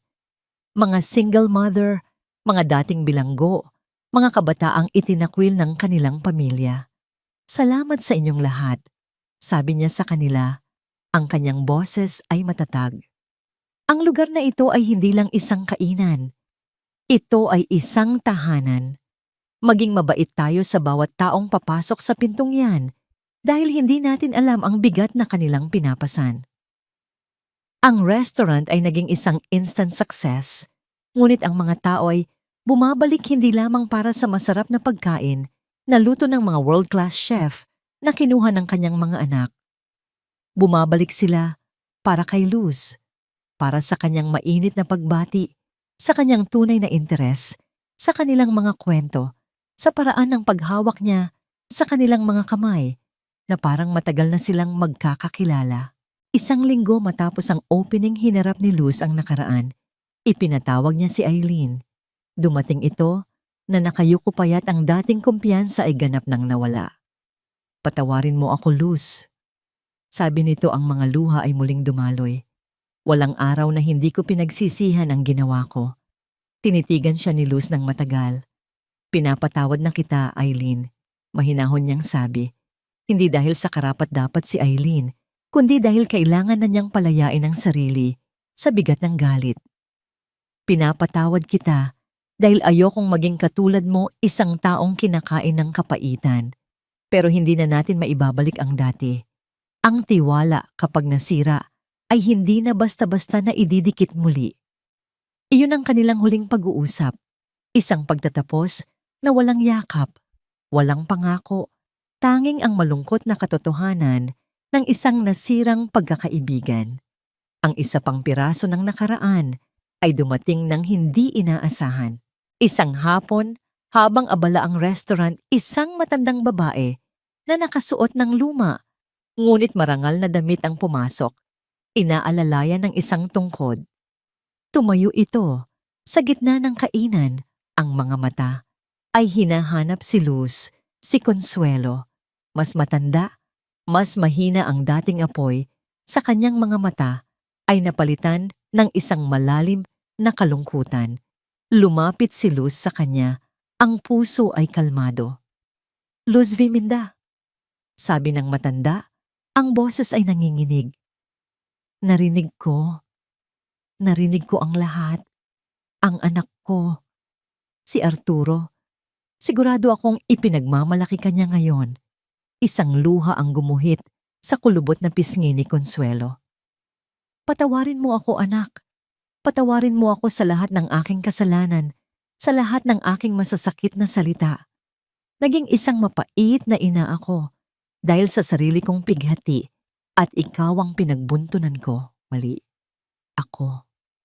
Tiningnan ni Luz ang babaeng minsan niyang kinatakutan at kinasuklaman. Ngunit ngayon, ang nakikita na lang niya ay isang ina na nawalan din ng anak, isang babaeng biktima rin ng sarili niyang pait. Inabot ni Luz ang kamay ng matanda at pinisili ito. "Pinapatawad ko na po kayo, inay," sabi niya, at sa pagsambit niya ng salitang inay, isang mabigat na kadena mula sa nakaraan ang tuluyang naputol. Nag-usap sila ng sandali, isang pag-uusap na puno ng mga hindi na kailangang sabihin, isang tahimik na paghilom ng mga lumang sugat. Lumipas ang mga taon. Si Luz sa kanyang ika-70 kaarawan ay nakaupo sa hardin ng isang bahay na ipinatayo para sa kanya ng kanyang mga anak, isang bahay na may malawak na espasyo para sa kanyang mga apo. Ang Luz Viminda Kitchen ay naging isang institusyon, hindi lang isang restaurant, kundi isang pundasyon na tumutulong sa libo-libong batang lansangan. Napapaligiran siya ng kanyang pamilya, sina Mia Nikokay, ang kanilang mga asawa, at isang makulit na grupo ng mga apo na tumatawag sa kanyang lola-nanay. Ang hangin ay puno ng halakhak at amoy ng inihaw na pagkain. Tumingin si Luz sa paligid. Sa bawat ngiti ng kanyang mga anak, sa bawat yakap ng kanyang mga apo, sa bawat kwento ng tagumpay, mula sa mga taong tinulungan ng kanyang pundasyon, nakikita niya ang mga piraso ng isang buhay na binuo mula sa pagmamahal. Ang kanyang paglalakbay ay nagsimula sa isang trahedya, sa abo ng mga pangarap. Ngunit sa pagpili niyang maging mabuti, sa pagpili niyang magmahal, kahit na siya'y nasasaktan, itinayo niyang muli ang kanyang mundo. Hindi lang para sa sarili niya, kundi para sa napakaraming iba pa. Nilapitan siya ni Kai, na ngayon may iilang puting buhok na rin. Inakbayan siya nito. "Masaya ka ba, Nay?" Mahina nitong tanong. Ngumiti si Luz, isang nangiting puno ng kapayapaan at pasasalamat. Tumingala siya sa kalangitan, sa mga ulap na pinipinturahan ng dapit hapon. Naisip niya si Art. Naisip niya ang anak na hindi niya nakilala. Wala ng kirot. Tanging isang matamis na alaala. O anak, sagot niya, ang kanyang mga mata ay nagliliwanag. Sobra. Ang kanyang buhay ay hindi naging isang tuwid na linya patungo sa kaligayahan. Ito ay isang magulong paglalakbay ng pagkawala at pagkakahanap ng sakit at paghilom ng pagbagsak at pagbangon. Ngunit sa pagtatapos ng lahat sa gitna ng hardin na puno ng buhay, alam ni Luz Viminda Santos na ang bawat luha, bawat sakripisyo at bawat butil ng kabaitan na kanyang itinanim ay namunga ng higit pa sa kanyang pinangarap. Ang kanyang kwento ay hindi nagtapos sa abo. Ito ay naging isang hardin at sa huling kabanata, ang tanging salitang nakasulat ay pasasalamat. Isang taon. Ang amoy ng tagumpay ay matamis at nakalalasing. Ang Luz Viminda's Kitchen ay hindi na lamang isang restaurant. Ito ay naging isang simbolo. Isang simbolo na sa gitna ng magulong syudad, mayroong lugar para sa mga pangalawang pagkakataon. Ang gabi ng kanilang unang anibersaryo ay puno ng mahika. Ang mga ilaw na nakasabit sa hardin ay kumikinang na parang mga alitaptap. Ang hangin ay puno ng musika, tawanan, at ang pamilyar na samyo ng adobong niluto sa paraan ni Luz. Ang buong pamilya Santos, kasama ang kanilang itinuturing na pangalawang ama, si G. Ricardo Tan, ay nagkakatipon sa isang mahabang mesa. Sa isang taon ng tagumpay at sa marami pang darating, sabi ni Mr. Tan, itinaas ang kanyang kopita.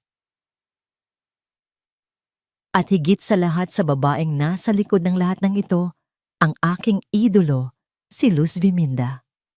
Nagpalakpakan ng lahat. Ngumiti si Luz, isang nangiting nagmumula sa isang pusong sa wakas ay buo na. Sa kanyang kandungan, ang kanyang 5 taong gulang na apo-anak ni Mia ay masayang naglalaro. Kumuha si Luz ng isang maliit na piraso ng masa at inabot ito sa bata. Ganito, apo, bulong niya. Dahan-dahan lang, kailangan mo ng pasensya at pagmamahal. Yan ang sikreto. Isang perpektong sandali. Isang larawan ng kapayapaang pinaghirapan. Ngunit ang mga perpektong sandali ay marupok at ang anino ng tagumpay ay laging mahaba at madilim. Sa gitna ng kasiyahan, nag-vibrate ang telepono ni Mia. Isang tawag mula sa kanilang abogado. Humingi siya ng paumanhin at lumayo ng kaunti para sagutin ito. Habang nakikinig ang kanyang nangiti, ay unti-unting naglaho, napalitan ng isang malamig at matigas na ekspresyon. Ang kanyang mga daliri ay humigpit sa pagkakahawak sa telepono. Sigurado ka ba dyan, Attorney Reyes? Tanong niya, ang boses ay formal at walang emosyon. Sige, ipadala mo sa akin ang link. Salamat. Bumalik siya sa mesa, ngunit ang liwanag sa kanyang muka ay nawala na. Napansin ito ni Kai. May problema ba, ate? Hindi sumagot si Mia. Sa halip, kinuha niya ang kanyang tablet at ilang sandali lang inilapag niya ito sa gitna ng mesa. Sa screen, isang sikat na online news magazine ang naglalaman ng isang artikulo. Ang pamagat na nakasulat sa malalaki at mapang-akusang mga titik ay parang isang sampal sa kanilang lahat. Ang kwentong bibit ng mga Santos itinayo sa mga kasinungalingan ni Ricardo Tan. Ang artikulo ay detalyado. Ikinuwento nito ang kanilang nakaraan, 3 batang kalye na inampon ng isang mabait na tindera. Ngunit ang anggulo ay binaluktot.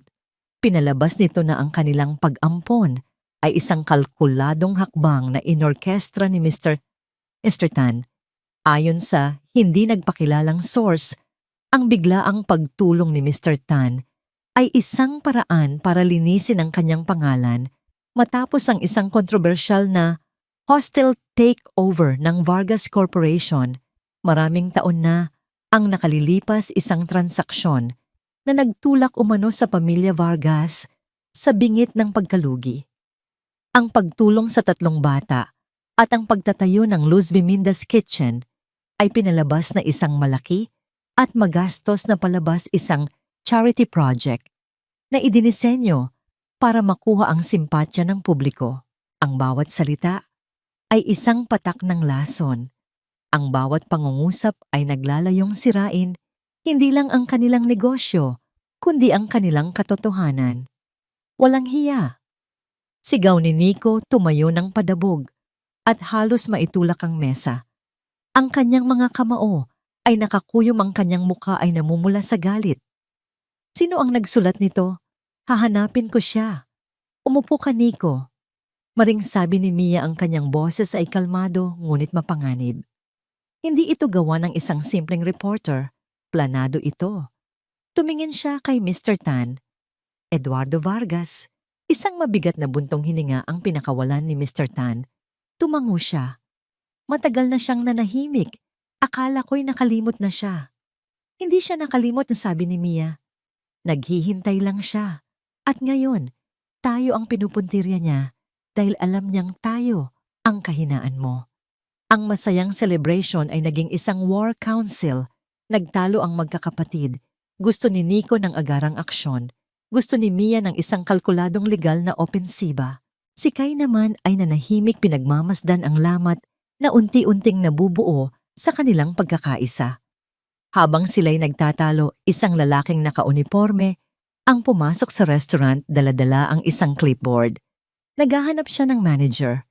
"Magandang gabi po," sabi nito sa formal na paraan. "Ako po ay mula sa City Health Department. Mayroon po kaming natanggap na anonymous complaint tungkol sa food poisoning mula sa establishmentong ito. Nandito kami para magsagawa ng isang surprise inspection. Natigilan ng lahat. Ngayon na, sa gitna ng kanilang anibersaryo, napakalinaw. Ito ang unang bala." Walang takot na hinarap sila ni Mia. "Sige po, malugod po naming tinatanggap ang inyong pag-iinspeksyon. Bukas ang aming kusina. Alam nilang malinis sila. Alam nilang walang basihan ng reklamo. Ngunit alam din nila na sa mundong ito, ang isang tsismis, kahit walang katotohanan, ay sapat na para mag-iwan ng permanenteng mantsa." Habang ang mga inspektor ay naglalakad patungo sa kusina, ang mga bulungan mula sa iilang natitirang bisita ay nagsimula na. Napanood ni Luz ang lahat. Ang artikulo, ang pagtatalo ng kanyang mga anak, ang pagdating ng mga inspektor. Nakita niya ang takot at galit sa kanilang mga mata, mga emosyong matagal na niyang hindi nakita. Ang kapayapaang pinaghirapan nila ay biglang naging napakarupok. Habang ang iba ay abala sa kaguluhan, tahimik siyang tumayo. Dahan-dahan siyang naglakad, hindi palayo, kundi papasok-papasok sa puso ng kanilang mundo, ang kusina. Ang lugar kung saan ang lahat ay nagsimula, sa isang kawali mantika at pag-asa. Huminto siya sa gitna ng malinis at kumikinang na kusina. Tinitigan niya ang kanyang mga kamay na nagmasa ng libo-libong tinapay, nagbalat ng milyong saging. Magaspang pa rin, may kalyo pa rin. Ito ang mga kamay na bumuhay sa kanyang pamilya. Isang bagong unos ang dumarating. Hindi ito bagyo ng personal na trahedya, kundi isang bagyo ng kasakiman at galit ng ibang tao. At habang pinagmamasdan niya ang kanyang mga kamay, alam ni Luz na ang mga sandatang ginamit niya para labanan ng unang bagyo, ang pasensya at pagmamahal, ay maaring hindi sapat para sa isang laban na ganito karumi. Ang hangin sa loob ng Luz Viminda's kitchen ay tuyo at puno ng hindi masabing bigat. Bagaman, napatunayan ng mga health inspector na malinis ang kusina, ang pinsala ay nagawa na. Ang mga social media pages ng restaurant ay binaha ng mga negatibong komento. Ang mga dating suki ay nagsimulang mag-alinlangan. Ang tagumpay na itinayo sa loob ng isang taon ay tila isang kastilyong buhangin na unti-unting tinatangay ng alon ng paninira ni Eduardo Vargas. Sa loob ng opisina, nagpapatuloy ang mainit na pagtatalo ng magkakapatid. Kailangan nating lumaban sa paraang naiintindihan nila, sigaw ni Nico habang pabalik-balik sa paglakad. "May mga contacts ako sa media. Kaya nating ilabas ang lahat ng baho ng Vargas Corporation, ang mga illegal mining activities nila sa Mindanao Ang mga tax evasion cases, ibagsak natin sila. At ano ang ipagkaiba natin sa kanila kontra ni Kai? Kapag gumamit tayo ng putik, tayo rin ang madudumihan. Nay, magsalita kayo. Lahat sila ay tumingin kay Luz na kanina pa tahimik na nakaupo sa sulok, hawak ang kanyang rosaryo. Tumingala siya, ang kanyang mga mata ay malalim at kalmado. Ang galit ay parang apoy, mga anak. Mahinahon niyang sabi, kapag dinagdagan mo ng panggatong, lalong lalakas. Hindi natin tatalunin ang kadiliman sa pamamagitan ng pagiging madilim din. Pero Nay, mawawala ang lahat. Sagot ni Mia, ang kanyang boses ay puno ng desperasyon. Sinisira nila ang pangalan niyo, ang pangalan namin. Bago pa makasagot si Luz, bumukas ang pinto ng restaurant. Pumasok si Consuelo, ang matandang biyena ni Luz. Hirap itong maglakad, ngunit may dalang determinasyon sa kanyang mukha. Sa likuran niya, hindi inaasahang kasunod si Eileen. Nagulat ang lahat. Lalong tumigas ang mukha ni Mia. Anong ginagawa niyo rito? Hindi sumagot si Consuelo kay Mia. Sa halip, lumapit siya kay Luz at inilapag ang isang lumang leather-bound na notebook sa mesa. Luz, narinig ko ang nangyayari. Sabi ni Consuelo, ang boses ay nanginginig dahil sa katandaan. Si Eduardo Vargas, kilala ko ang pamilyang yan. Noong buhay pa ang biyenan ko, madalas kaming dumalo sa mga piging nila. May isang sikretong pilit nilang itinatago. Binuksan ni Consuelo ang notebook. Ang asawa ni Eduardo, si Sofia, ay naging malapit kong kaibigan noon. Isang gabi umiiyak siya sa akin. Ang kaisa-isa nilang anak na lalaki, si Gabriel, ay lumayas. 10 taon na ang nakalilipas. Hindi dahil sa rebellion, kundi dahil hindi niya masikmura ang kasamaan ng sariling ama. Itinakwil ni Eduardo ang sariling dugo para sa pera. Tumayo naman si Eileen, bakas ang hiya sa mukha ngunit naging matatag ang boses. Nay, Mia, may kinalaman din ako rito. Sa ospital, kung saan ako nagtatrabaho, dinala roon ang dating chief accountant ni Vargas noong nakaraang buwan dahil sa heart attack. Bago siya namatay, may mga binanggit siyang dokumento. Isang trust fund na palihim na binuo ni Eduardo para sa anak niyang si Gabriel gamit ang mga dummy accounts na ninakaw niya sa kumpanya ni Mr. Tan noon. Nanahimik ang buong silid. Ang impormasyong dala ng dalawang babaeng ito ay sapat na para pasabugin ang mundo ni Eduardo Vargas. Hindi lang ito usaping negosyo. Ito ay usaping pamilya at pandaraya. Ayan na. Sigaw ni Nico, ang mga mata ay nanlilisik. Ito ang kailangan natin. Ilabas natin ito sa publiko. Ipakita natin sa mundo kung anong klaseng halimaw si Vargas. Isang tatay na nagnanakaw sa sariling kumpanya para sa anak na ayaw na sa kanya. Hindi. Mabilis na sabi ni Mia, ang kanyang utak negosyante ay mabilis na gumagana. Mas malakas ito kung gagamitin nating panakot. Blackmail.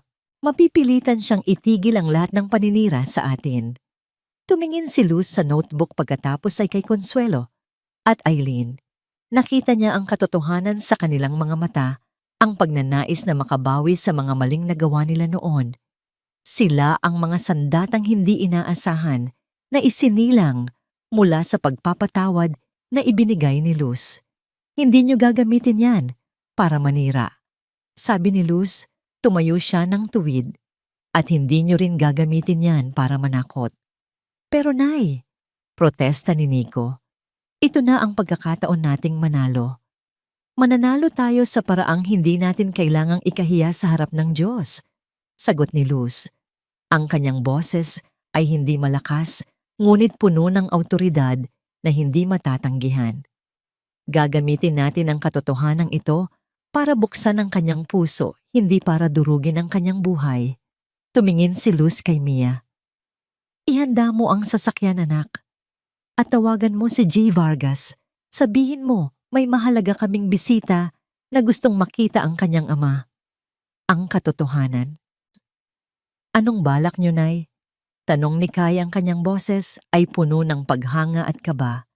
Kinuha ni Luz ang kanyang belo at isinuot ito. Gagawa tayo ng isang bagay na hindi niya inaasahan. Mag-aalok tayo ng kapayapaan sa gitna ng digmaan. Dahil ang tunay na tagumpay ay hindi ang pagbagsak ng kaaway, kundi ang pagtatapos ng pagiging magkaaway. Sa gabing iyon, habang ang ulan ay dahan-dahang pumapatak sa bintana, ang pamilya Santos ay naghanda para sa isang pakikipagtagpo na babago sa lahat. Hindi sila magdadala ng baril o demanda. Magdadala sila ng isang lumang notebook, isang masakit na katotohanan at ang lakas ng loob na magpatawad ang tanging sandata na hindi kayang tapatan ng yaman ni Eduardo Vargas. Walang mga abogado, walang mga reporter, walang mga bodyguard. Ang tanging imbitasyon na ipinadala ni Mia kay Eduardo Vargas ay isang simpleng text message. G. Vargas, meron kaming impormasyon tungkol sa isang bagay na matagal nyo nang hinahanap. Hinihintay namin kayo sa Luz Viminda's Kitchen mamayang gabi pagkatapos magsara ang restaurant. Mag-isa lang po kayong pumunta. Ang pangingisda ay epektibo. Ang pag-usisa na mas matalas pa kaysa sa pag-iingat ang nagtulak kay Eduardo Vargas na pumasok sa lungga ng kanyang mga kaaway. Dumating siya sakay ng kanyang itim na Bentley, ang kanyang muka ay isang maskara ng kapangyarihan at paghamak. Inaasahan niyang makakita ng isang desperadong pamilya na handang makipag-areglo. Ngunit ang sumalubong sa kanya ay hindi takot. Sa loob ng tahimik na restaurant, isang mahabang mesa ang inihanda. Sa kabisera, nakaupo si Luz. Sa magkabilang gilid niya ay ang kanyang 3 anak. Ang kanilang mga mukha ay seryoso, ngunit kalmado. Ang amoy sa hangin ay hindi amoy ng tensyon, kundi amoy ng bagong lutong tinola. Magandang gabi, G. Vargas. Bati ni Luz na para bang isa siyang ordinaryong panauhin. Maupo ka. Naghanda ako ng hapunan. Umismid si Vargas. Hindi ako naparito para kumain ginang Santos. Sabihin ninyo kung ano ang gusto ninyo. Ang gusto namin, sabi ni Mia, na siyang bumasag sa katahimikan ay ang tapusin na ito. Inilapag ni Kai sa mesa ang lumang notebook ni Consuelo at isang folder ng mga dokumento na ibinigay ni Eileen. Dahan-dahan niyang itinulak ito palapit kay Vargas. Gabriel, sabi ni Kai. Ang pangalan niya ay Gabriel at ayon sa mga dokumentong ito, sa kabila ng lahat, hindi niyo pa rin siya tinalikuran. Ang lahat ng perang nawala sa kumpanya ni Mr. Tan ay narito sa isang trust fund para sa kanya. Ang mukha ni Vargas ay natigilan sa unang pagkakataon. Ang kanyang maskara ay nagkaroon ng lamat. Ito ang sandata namin laban sa inyo. Patuloy ni Mia ang kanyang boses ay hindi mapanumbat, kundi isang simpleng paglalahad ng katotohanan. Maari naming isapubliko ito. Maari naming sirain ang lahat ng natitira sa inyong pangalan, ngunit hindi namin gagawin. Bakit? Tanong ni Vargas, ang kanyang pagkalito ay napalitan ng pagdududa. Anong kapalit? Sa pagkakataong yon tumayo si Luz. Mula sa kusina, kumuha siya ng isang mangkok ng mainit na sabaw ng tinola at maingat na inilapag ito sa harap ni Eduardo Vargas. Ang amoy ng luya, papaya at manok ay pumuno sa espasyo sa pagitan nila. Umupo siyang muli, tinitigan ang makapangyarihang tao sa harap niya hindi bilang isang kaaway, kundi bilang isang kapwa magulang. Walang kapalit, G. Vargas. Mahinahon niyang sabi, gusto ko lang magkwento. At nagsimula siyang magkwento. Hindi tungkol sa negosyo o pera. Ikinuwento niya ang gabi na namatay si RT. Ikinuwento niya ang sakit ng pagkawala ng isang anak na hindi man lang niya nahawakan. Ikinuwento niya ang 3 batang basang-basa sa ulan na ang tanging yaman ay ang isa't isa. Ang pamilyang ito, sabi niya, habang iginagawi ang tingin sa kanyang mga anak, ay itinayo mula sa abo ng aking mga pangarap. Bawat kanin na isinubo nila, bawat aklat na binasa nila, ay binayaran ng aking pawis at luha. Ang restaurant na ito ay hindi lamang isang negosyo. Ito ang patunay na ang pagmamahal ay kayang bumuhay muli. Tumingin siya ng diretso sa mga mata ni Vargas. Ang kanyang tingin ay puno ng isang karunungang hindi matututunan sa mga business school. Naiintindihan ko po ang galit ninyo. Naiintindihan ko ang pagnanais na manalo. Ngunit sa pagtatapos ng araw kapag mag-isa na lang tayo sa ating mga mansyon, ano po ba ang tunay na may halaga? Ang mga numero sa bangko o ang mga tawag sa telepono mula sa ating mga anak?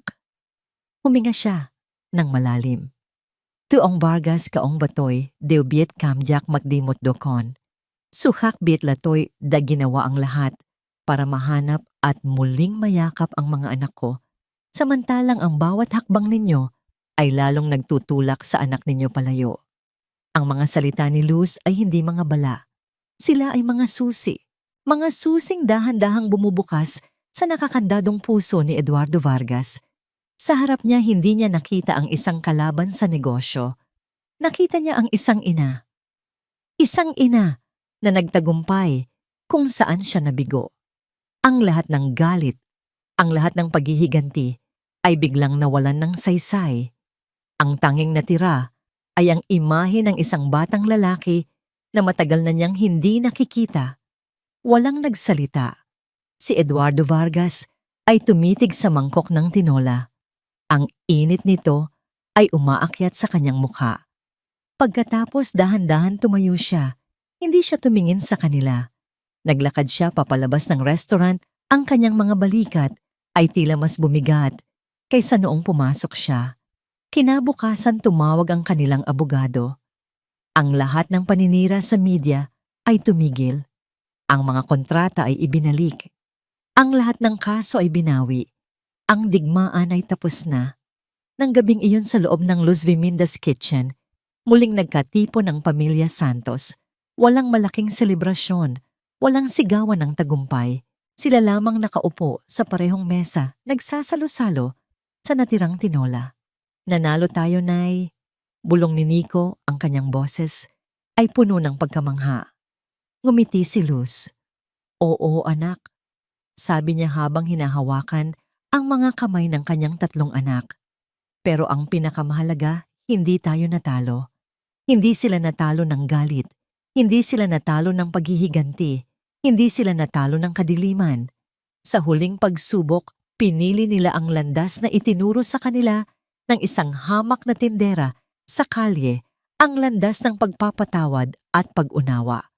Tumingin si Luz sa paligid ng kanyang restaurant sa mga guhit, sa dingding sa kanyang mga anak, na ngayon ay tunay ng mga haligi ng lakas at kabutihan. Ang diwa ni Art ay naroon. Ang alaala ng kanyang hindi pa na isisilang na anak ay naroon din hindi na bilang isang sugat, kundi bilang isang bituin na gumabay sa kanya sa pinakamadilim na gabi.